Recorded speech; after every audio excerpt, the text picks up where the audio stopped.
Welcome to Big Blend Radio's Adventures in Asheville show, featuring Steve and Karen Wilson, owners and innkeepers of the Lion and the Rose Bed and Breakfast.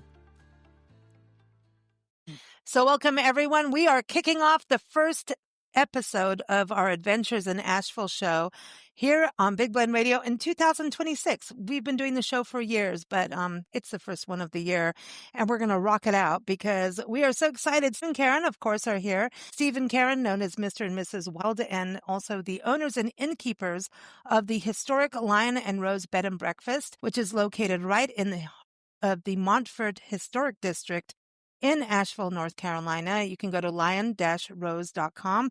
They're here, and we have a special musical guest, and they get to tell you who. So welcome back. Steve, how are you doing, Mr. Wild? Hey, doing good. How about you? I'm doing good. I love that I get to call you Mr. and Mrs. Wild a little bit more now that you're going to be doing road tripping music things with us. Karen, how are you doing? I'm good. Have you been chasing waterfalls in the snow? I'm good. I just want to know about waterfalls and ice. Yeah? No snow. We saw ice, but I mean, the weather's been good until now, and then it's going to take that dip, But we won't talk about that. We won't rant about that. You want to do the Rants, Raves, Rock and Roll now. Okay. You guys are getting ready to go on an epic cruise, the Monsters of Rock cruise. And we'll talk about that. So you'll be hearing interviews from Steve and Karen on our Rants, Raves, Rock and Roll podcast channel. So stay tuned for that. And this show will also be on that because we have Alan Rueda.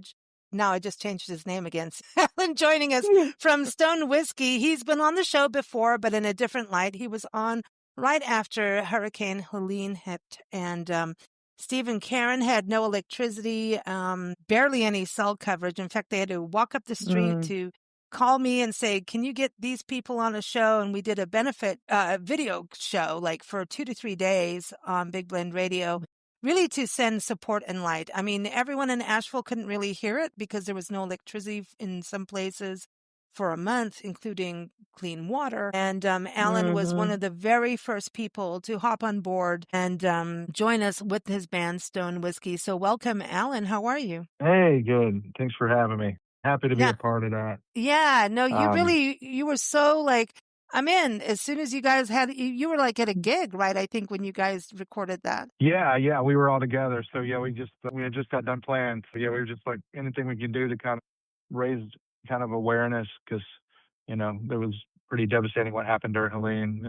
But, looks like the western part of our state, especially Asheville, has made a big comeback, which is awesome. And Alan, the thing too is you haven't stopped. This new video, and everyone's called Nowhere to Go, is amazing. And it was filmed inside the Lion and the Rose Bed and Breakfast.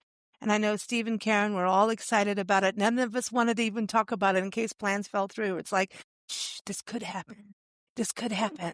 And then Steve's like, I'm going to brew a special beer. And then it really happened. I mean, that was epic, Alan. That was epic. Talk about just epic from beginning to end. I mean, it started as the idea.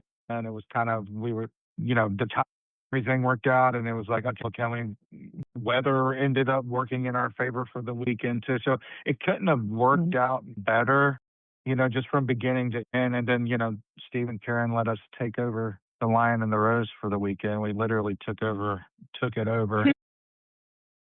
I got my steps in. I know my knees were feeling it after the weekend because there's literally you got 4 stories of stairs and there's not a level surface in Asheville anywhere. True. We were feeling it after the weekend, but it was a lot of fun. One of the things about that, I think for me and I think for the band especially, was being able to go to Asheville, take over their bed and breakfast, but not on top of that, show us doing things out on the town, right? And just kind of helping raise that awareness that things are open, you can go to Asheville, because I know Steve and Karen's business relies on people coming to Asheville and staying at their bed and breakfast. And I think that's a big part of Asheville's economy because it's a service town. So if people aren't going there, you don't have anybody to serve, right? So right. One of the biggest things for us was just, whatever we can do, no matter how small it is, something we can do it was big for us. It was epic. I mean, even the video came out epic. I mean, you couldn't have come out better. But whatever we can do to like help, like when people in Asheville look at it, they can see, oh my gosh, that's the rooftop bar that we went to. Oh, I recognize that view. I recognize that barbecue place, that thing, you know. So it was just kind of cool to be able to get out and do that for the weekend, and we had a lot of fun doing it. That's for sure. I think you did like it. I mean, it was like a tourism video in a way, like where people can really, if they've not been to Asheville, actually see like, oh, you can do this, you can do that. And having the music behind it to me it's full frontal, right? Well, not that way, but like it was, I'm sorry, but it was, the music, what I loved about it was the comfort. Video. I know. Sorry. Sorry. Listen, Mr. and Mrs. Wild, they're to blame for this. Okay. No, I'm blaming them, but really because they're in. So Alan, like my mom and I, Nancy and I have stayed there like a gazillion times, and we met them in COVID and, been friends since then, and gigglies, just giggle time all the time with them. But that's the thing about this inn, and it's like a different way of seeing Asheville once you've been there. It's like a more relaxed vibe, and Asheville's very relaxed. And the inn, and what I loved about the video really was that there's this warmth for it, and the music, the song Nowhere to Go was like perfectly paired to this vibe of showing this historic building and the warmth of it. And normally you go to a bed and breakfast that's a Victorian mansion, they're going to tell you to dust your shoes off, don't put a drink down on the doily, So what you showed was this actually very warm, inviting place that it really is, not just for the inn, but it's spread out through, that's how Asheville is. And the song was just perfect. The way the rhythm, the vibe, the whole was so warm and cozy, and I love it. I mean, and the vocals that you carry, holy stuff, it's that you soar. And I think your band is so, okay. So there's the word, boy, am I going to get in trouble for this show. There's a word of having a tight band, right? Everybody's tight. Yeah. But the epitome of a band being tight is axed, like in that video, right? Does that make sense? Like when you watch it and you listen to it, it's just, you feel like coming home. That's how I felt. I think that's exactly how we felt and how it is portrayed. And that, honestly and truly, that's how the band was for us, because it is like kind of Stephen Carrot made it feel like a home away from home. I mean, Steve cooked us breakfast every morning. And, they asked us Sunday, do you guys want breakfast again? And we're like, is that a question? Because yeah, it was a silly question, I know. Did you get the tater tot waffles? Yeah. I'm just asking. Like, did you get the tater? We didn't get the tater tot waffles. We got some orange. I mean, did you get beer mimosas? We got the orange. We got the orange ricotta pancakes. Yeah, we got the mimosas. Yeah, everything was so good. And you know what? Steve and Karen were the epitome of it. But everywhere we went, and that vibe, everybody was really inviting. We walked in there. We'd get stares and like, who the heck are these people? And then I was like, hey, welcome. It was like always very welcoming everywhere we went, like from the barbecue place to the rooftop bar. We went in the rooftop bar and kind of took it over too. Give them any kind of heads up, and they were just kind of let us do our thing, and we had a good old time up there too. So everywhere we went, it was like that. Everybody was just having a good time. Well, mountain time towns are like island time as well. It's kind of like that, I think. Towns, if they haven't lost their integrity, are like that. And I don't think Asheville's growing, as we all know, and people are moving there and everything. And of course, had this big shakeup with the Hurricane Helene, but it is kind of running on this island vibe. It's got its own vibe. Yeah. I mean, it almost reminded me of like the Bay Area in California a little bit. Just had a vibe. It's got a vibe to it, like the road, just how the roads are built, all the greenery and everything. Everything was just It was just beautiful, and where they're at, there was so much stuff walking distance or within like less than 5 minutes driving distance. It was fun. Where are you guys based out of? We're out of Raleigh, North Carolina. So we're not. Yeah. So Karen, that's the thing. Like, and Steve, both of you, like you guys travel out, go see shows like Stone Whiskey. So you go out, and that's what we were talking about in another interview you will hear soon. So stay tuned for that with Steve and Karen doing their, music reporting, because they go on whiskey tastings. If you're going to do whiskey, you might as well do music too. Just saying. Still, you understand. The actual North Carolina region going into even South Carolina and going up north into Virginia. I think one thing I wanted to touch on is, it's the Appalachian region. And a lot of times, and not all of it is, like even when you go into Raleigh and Charlotte, that's a little different, right? So a lot of times people will think that it's only one specific type of Appalachian music that you're going to hear, which is complete bogus. Y'all, stop it. Like, there's good rock music. There's all kinds of everything happening, whether it's a touring band or locals doing whatever they want. I know really like artistic bands out of the area that are doing all kinds of crazy film kind of things. And then I know musicians that are there that are heavy metal and all kinds. Right. And Warren Haynes, sorry, brought him up again. Had to. But what would you say in that, Karen and Steve, in being able to just easily go to Raleigh, easily go down to even Greenville, South Carolina? You could make Asheville like a music hub from that and still have your own places, right? Well, that's what we do. We go within a few hours drive, get music anywhere we want it. And now Asheville, as we were discussing in this other podcast, has a lot of different music venues and more coming. So they're trying to be the next music city out here. And we think it's awesome. Yeah. Yeah, no, if you've got beer too, and nature always open. If you can do outdoor gigs, that's always cool. I think, Alan, what do you think about the music scene in North Carolina? Do you feel the need to go further? I know you're doing the cruise in April, right? So what are you feeling about the scene? I mean, the scene in North Carolina is great. I've been in it for a while, and it's kind of had its ups and downs. COVID really kind of hurt our scene. Just with regard to, we lost a lot of venues. A lot of bands went on hiatus. Some bands don't exist anymore because of it. So we lost a lot of places to play, and we're just now even in Raleigh, have maybe 4. When before the pandemic we had 10. So and. So it's kind of, we're making a comeback, and honestly and truly, we played a show, and I'm not saying we need 10 more venues unless we have enough people here and enough musicians here. Yeah. Like, it's not, I don't want to say it's like Nashville.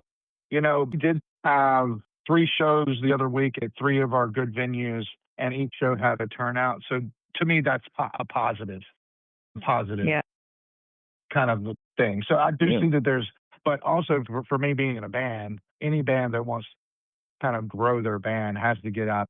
Yes, North Carolina scene is a good thing, but we have to get out. We want to go to any scene, right? We'll go anywhere in the world, really, as long as we can get there, which we usually can. So for us, like, building a band is, nobody. You can play as much as you want in your hometown or in your state, and you can do that as much as you want. You're only going to be known in your state. At that point, you have to get out and get in front of people in other places, in other towns, and other cities. And honestly, we have tons of fun in Virginia and Appalachia. We love our mountain people. We have tons of fun in Greenville, South Carolina, those places that you mentioned. So it's just, in every scene, it's kind of like that. Everywhere we go, there always is a music scene, whether it's small or big. There's always that group of people out there that are going to see these kind of, like, live. Do you go to Georgia and Florida? We haven't made our way. We're working on it. We have connections, but we haven't booked anything in Georgia or Florida yet, but we are working on it. Well, I got a friend in Macon, the music ambassador of Macon. I'm going to connect you with him for sure. You guys need to meet him. Absolutely. Yeah. No. He's got a recording studio downtown. Amazing. Excellent. Yeah, I mean, that's the capital of Southern rock. And I think you guys have a sound that is just like, thank God. When you hear your music, I'm just like, oh, thank God. And I learned more about you from the Hurricane Helene benefit, and I got in trouble because I was actually partially late with some of it. But that's because I got into all your videos and started listening to all your music. You guys got me stuck in there. And I'm like, holy crap. I know. You guys have, and your videos are epic. Tell us a little bit of a background of the band and, like, how it all came together. When did you come together? Did you know a sound, or were you guys already playing together? Like, how did that all come to be? So we And we all want the kind of dirty have known version. each other. Down and dirty. We all kind of have known each other over the years. Like known our both of our guitar players, Chris and Spears, and our drummer Mike. I've been fans of theirs for years in other bands that they've played in. Like they've been in bands that I've just been a fan of. Jim, our bass player, I've known him for many years too. We used to be in a thrash metal band together called Hellraiser, the name of the band. We kind of got some regional recognition out of Raleigh and kind of grew out of Raleigh. And then after about 7 years, kind of in an album and a half ending. But Jim is just one of those guys. He's like, if you can have Jim in your band, you want him in your band as a bass player. Me and Bill kind of, COVID happened and went on hiatus, or he quit his band at the time. My band, because of COVID that I was in at the time, could not rehearse or play. And I personally needed to be a part of something, doing something, and that was just whatever, like I just needed to be writing music or something. And we ended up talking at a party at Spears Tavern. It was a New Year's Eve party. Spears Tavern is the Stone Whiskey headquarters. So it's like a rock club. It's like a cool rock club in our guitar player's basement. Basically, he's got a studio down there, and he's got a live setup, as well as like a really nice bar, better than a lot of bars that I've seen it. And Jack Daniels. So we've had some good times down there. But yeah, he was having a party down there, and I kind of like mentioned, hey, you want to kind of get together? I'm kind of looking for something to do, like maybe write some tunes. And he was like, yeah. So we started meeting every week. We were meeting, and he had an acoustic guitar and I was singing, and we would just sit there and jam. And that ended up turning into like 9 songs. And then at that point, we can't just continue doing acoustic and singing. We need like actual other stuff about the band. So we got all the other guys. So again, we had known everybody else from years, and it wasn't even like, we didn't even really have to ask us. Like I called Jim up the Friday before. I was like, hey, we're going to start this new band. Like I've got this band. We're going to start rehearsing with it on Monday. Here's tunes. And like he showed up Monday and like knew everything, he was already ready to jam, already knew what the tune. And then everybody kind of like, go ahead. No, I think this is just listening to you talk about it is so exciting, because I always look at, we look at roots music. And I travel full time with my mom across the country, and I'm very into where the sound comes from. And as you're talking, it's like, we forget this as, you want to go out and go to all these places, which absolutely is huge and important to do and should be done. But what just hearing you talk I kind of feel like this passion for North Carolina about, here's the story of this band coming out of this place in North Carolina, Raleigh area. And then it's part of history. It's making history. And I think when we always look at like people of the past, but we need to look at people making history now, because your music is badass cool. I mean, it's just, there's no, and like, anybody ever tells me that your music sucks, I think they're going to have a problem. They're cut off at the bar for life. Or maybe they've never been to a bar and they shouldn't hear anything. So it's just really good music. And so it's so exciting to hear just this birthplace story that I interrupted. So I suck as a podcaster, but it's the thing of, this is exciting because it's not, and mountain music is great. And it does go into all these different ways. And you do have mountain music in your vibes and souls. You do. You absolutely do. And it's like, this is so cool.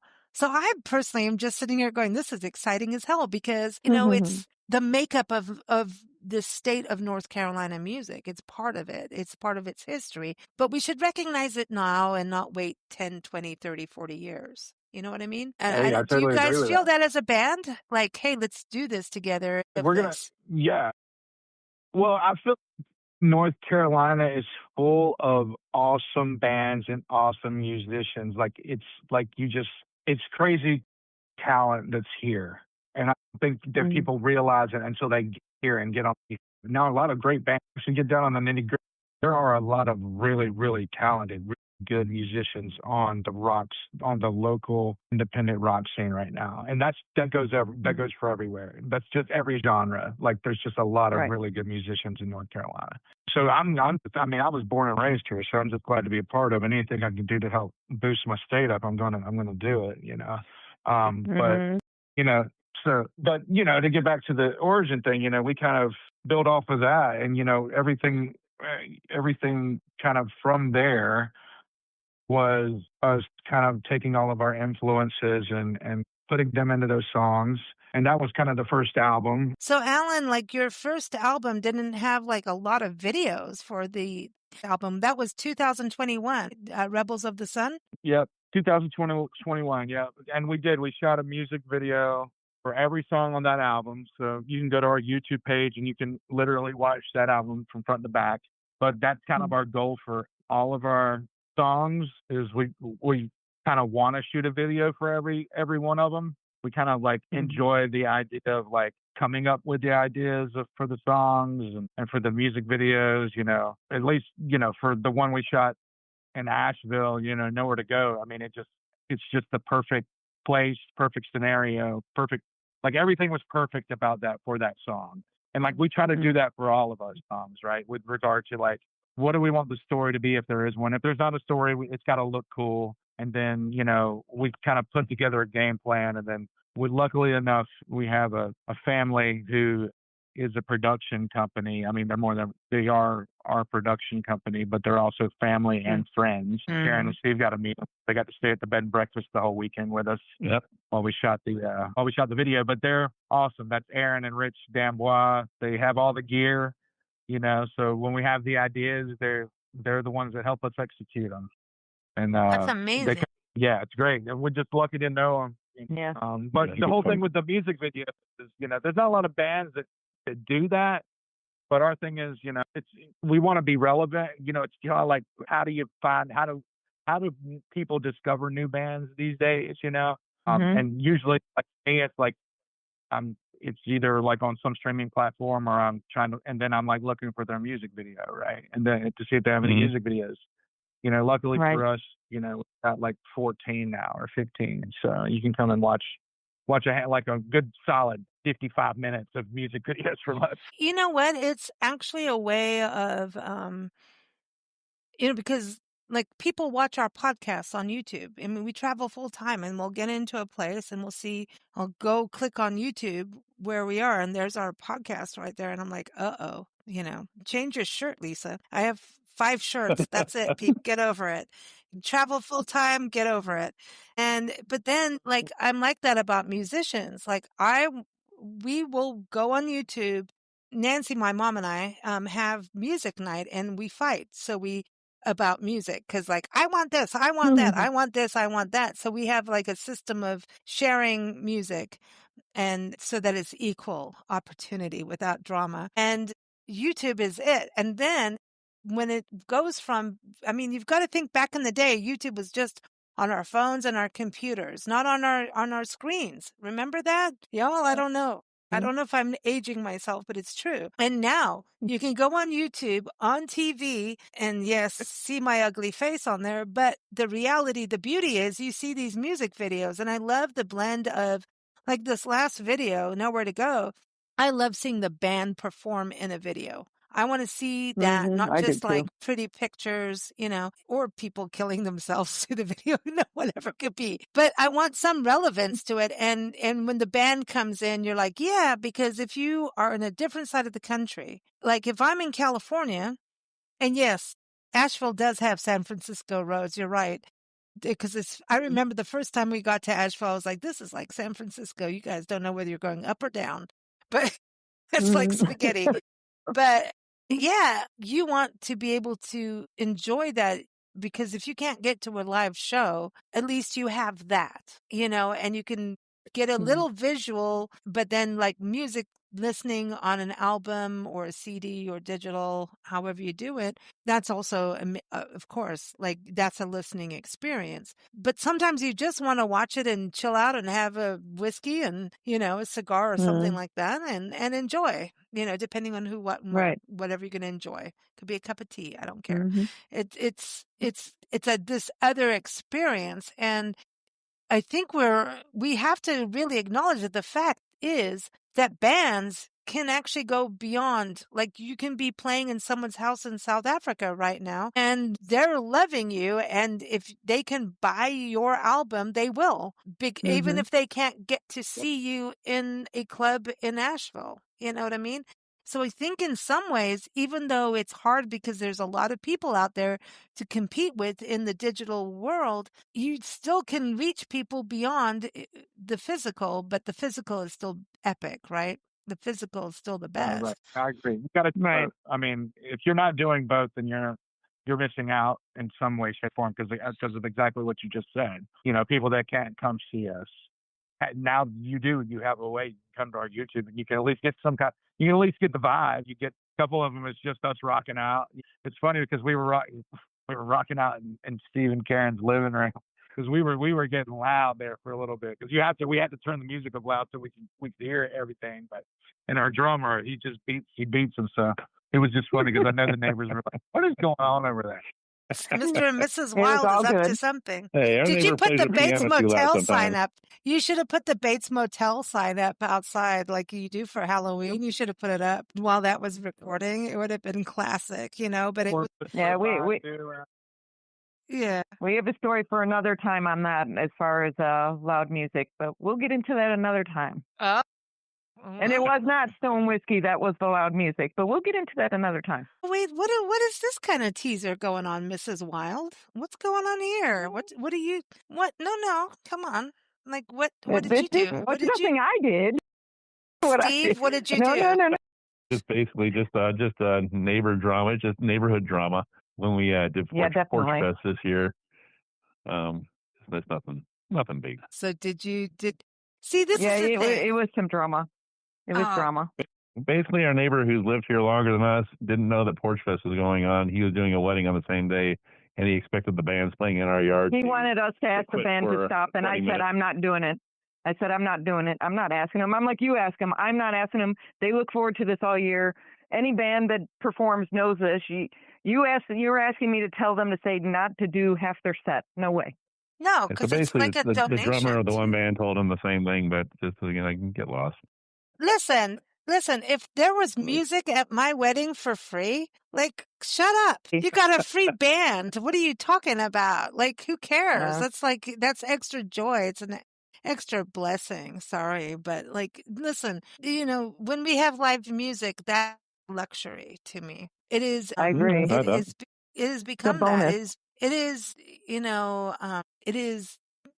It is part of our heart and soul. During COVID, we all learned that. We learned how it sucked not to have a band play. And then everybody did everything they could. Music videos, right? And then live performances on Zoom. And you were, thank God for those, really. But still, we all knew as soon as we got out there, and even the bands were getting up on stage going, holy crap, I don't remember, like, the language had to be relearned between the band members, and even humans didn't know, like, can we really mosh pit you? Like, I'm going to like take your head down, So what was that, Alan? What was that like actually for your band to go from that? Because the COVID years to now, it's kind of interesting, right? To get back into it. Like you're saying, some of the venues are gone and restaurants are still struggling right now. And some of the restaurants are places that hired bands. Right. Yeah. I mean, it was a blessing and kind of a curse, right? The blessing was that we had enough time to write an album, so Rebels of the Sun happened in the time frame that it happened in because we couldn't play out anywhere. So we spent all of our time focused on writing material. And then it got to a point where people were doing some tricky stuff with regard to playing out, So we were still kind of, I think maybe we played out one time in 2021, maybe. But it was very one of those like half. The venue had figured out a way because they had like opened up restaurants. This venue we were playing at, I will say, found a loophole every time there was some kind of change in like the way they were letting people do things with regard to like going out. So, he opened his venue and got but he could have more capacity if he said he was a restaurant. So when he had a band play, and for every ticket that was bought, he just gave you a free basket with a hot dog in it. We're back to the sausage. You got to make business work. You got to make it work. I mean, the rules kept changing. We were jumping through those hoops. One of those flyers that we have from that time says Stone Whiskey with hot dog basket. Yeah, no, don't ever say hot dog basket. They rule. Don't ever say hot dog basket to me ever. No, that could become a big hammock. That could be a big happy hammock. Anyway, no, let me just stop. No, so don't. Steve is going to get me now. Oh my God, it's a good thing Nancy's not on the show because right now she'd be saying things about hot dog baskets. Oh my gosh. All right, Alan, second album. What's happening with that? That's out now, right? Yeah, that's out. Our second album came out August of last year. We released it right around the time we met. We played a show called Monsters on the Mountain in Gatlinburg, Tennessee. That's where we met Karen and Steve. And it was a big festival, a lot of big names on it. And it was kind of for us, it was one of the biggest shows, if not the biggest show we had played at the time. So it came out then. So it's been out since then. We kind of been promoting it and doing videos. We've done 5 videos on it since then. And we're just gearing up. We've got a big cruise coming up, Monsters of Rock cruise coming up here in April. April. We'll be watching the inn while you guys cruise and rock out, and we get jealous. Yeah. Yeah. Come knocking at the inn. We're not answering the door unless you have whiskey. They're not shutting it down. They got to pay for the cruise somehow. Somebody's got to watch that. Exactly. Put the business down. Yeah, there you go. Take care of the business. You always got to take care of the business. That's the thing. Okay, so Lisa, this is your chance to say to Alan, we were discussing like covers. She had some ideas of what she would like Stone Whiskey to play. So go ahead. Oh, really? Tell them. Do I? Yeah, go ahead. Okay, I would say, we were on this other podcast talking about Mr. and Mrs. Wild doing this new venture of them interviewing musicians, which they should do because they're passionate about it. And listen, the best interviewers are passionate music lovers, right? For music. And we were talking about tribute bands and cover songs and everything. And we were talking about your music, Stone Whiskey. And I hate comparing bands to other bands, but we brought up Wild Horses, and I would just think about you guys taking that to a different level. I have a feeling that your band could, from the Stones. Yeah. I have a feeling that you would, I don't know, do something completely different with it. What do you think? Yeah, I mean, what's kind of funny is a song that we released 2 years ago now, Doom and Gloom, that is actually a Rolling Stones cover. So we released the Stones cover, but it's like a new Rolling Stones tune. Yeah. And I say new, when I say they released it in 2013, I think. So it's not that new. No. But yeah, like we love covering songs. Like that one would be cool. We always put our spin on it, or at least it's going to sound like Stone Whiskey sounds, So we do covers. We just went to Nashville, Tennessee, and played with Brian Forsyth from Kix. We did 3 of their covers. Well, we usually play Hot Spot, which is a Kix cover that we do, and we do Dirty Looks. The band Dirty Looks, we do one of their covers. It's called Ruby. So we got some covers in our set. But yeah, I think Wild Horses is a good one too. That's a good. North Carolina has Wild Horses. Thinking about that. That's right. True. That's true. You do.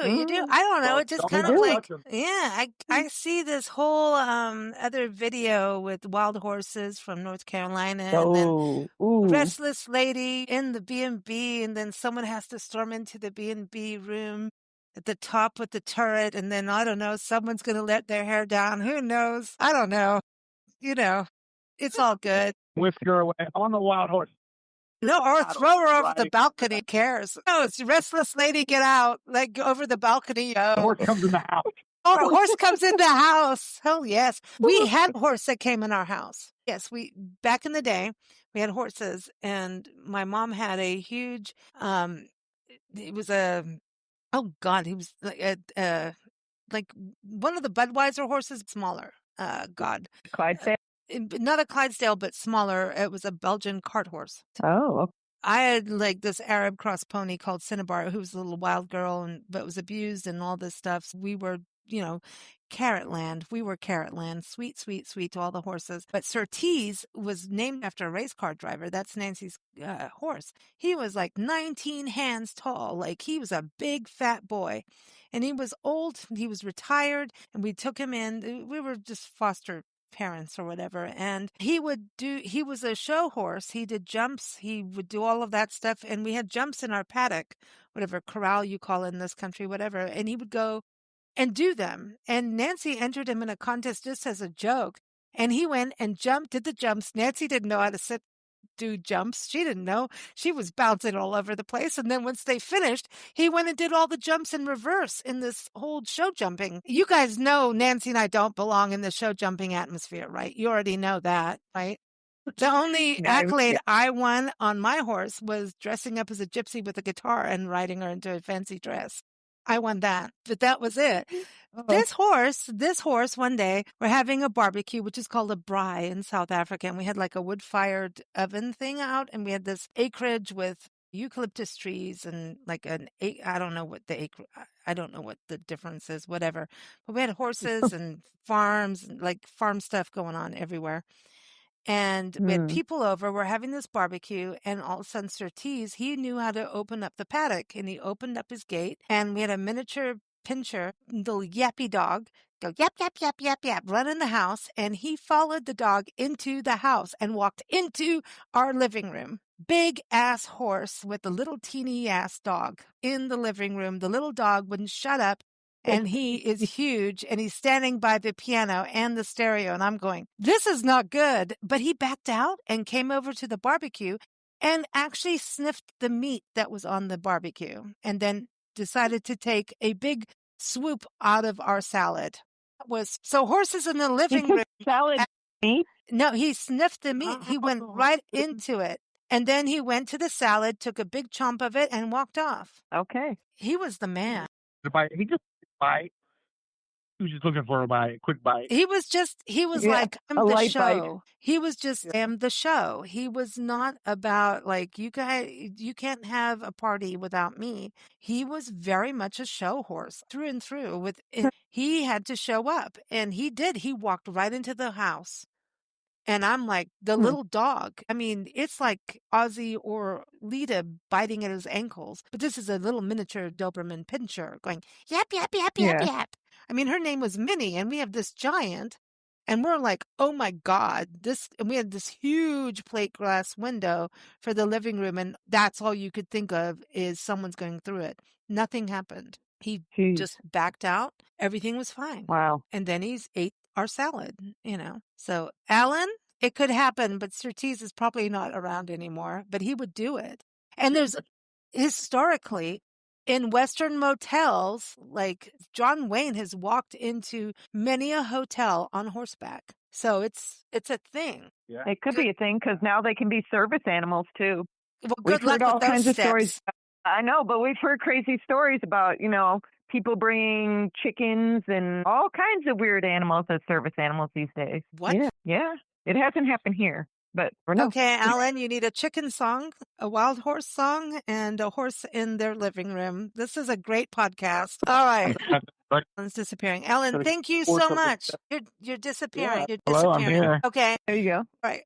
Alan, thank you for joining us. It has been super fun. I personally hope we get to see you in person, but I know Steve and Karen will report, and we'll keep watching your videos until we get to see you. But one thing before you go, is it true you have vinyl? Because I could swear that I saw that Steve had a vinyl album. Yeah. We have vinyl. Yep, we got them in every vinyl CD, streaming, whatever you need. We got them. They're Stone Whiskey, after all. They have their own beer now, too. Everyone, stonewhiskeyband.com. All right. Yeah. We'll do. There's a rock cruise, you betcha. Oh, my God. You guys are going to get in trouble. You're going to smuggle beer on a cruise ship? Before we get on the boat. No. Before we get on the boat, we are not going to play that. Yeah, we're going to have it before. No, come on.